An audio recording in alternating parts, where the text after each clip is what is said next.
એને એકદમ કફ થઈ ગયો હતો અને બિચારા અડધી રાત્રે બી ગયા અને હોસ્પિટલમાં દાખલ થયા. પછી તો એવી તકલીફ થઈ, 2 દિવસ સુધી ટ્રીટમેન્ટ કરી પણ જરા પણ ફરક નહીં. પછી રાત્રે મને 10:30 ફોન આવ્યો કે ભાઈ આ કેવલ મહારાજને જરાક સાહેબ ઇમરજન્સીમાં જોઈ લ્યો ને, દવાખાનું બંધ થઈ ગયું હતું તોય છે દવાખાનું ખોલીને તપાઈશો, ઇન્જેક્શન આપ્યું. મેં કીધું જો ટ્રીટમેન્ટ કરીએ, CRP 256 પહોંચી ગયું હતું, ટ્રીટમેન્ટ કરીએ, જો ફરક ન પડે તો પછી આપણે બીજી જગ્યાએ દાખલ થવું પડશે. પણ એને પછી તરત જ ફરક પડી ગયો.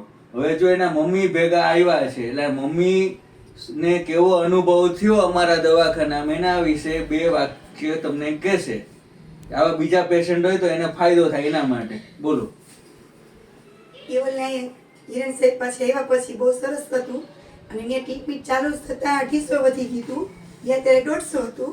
પછી પાછો 2 દિવસ પછી 250 રિપોર્ટ આવ્યો. તે રજા લઈને અમે અહીં આવ્યા, તરત એની ટ્રીટમેન્ટ ચાલુ થઈ. સાહેબને અમને બોલાવ્યા કે તમે આવો, અમારા બાબાને મજા નથી એમ. સર આવ્યા, તરત એને ઇન્જેક્શન માર્યું. સવારે સરસ હતો, રિપોર્ટ સારો આવ્યો, દવા સરસ હતી સાહેબની. અહીંયા બીજા છોકરાઓને આવી તકલીફ હોય તો અવાય કે ન અવાય કે સીધા બાળકો ડોક્ટર પાસે જવાય? છે અમારું ફેમિલી ડોક્ટર સાહેબ છે અમારા, પણ ઇમરજન્સીમાં લઈ જવો પડ્યો પણ કંઈ સારું નહોતું. અહીંયા પછી સરસ રેડી થઈ ગયું. અહીંયા અવાય ને બીજાને, તું તો બોલ. હે એ મને સાહેબની દવાથી સરસ થઈ ગયું. ચાલો, થેન્ક યુ.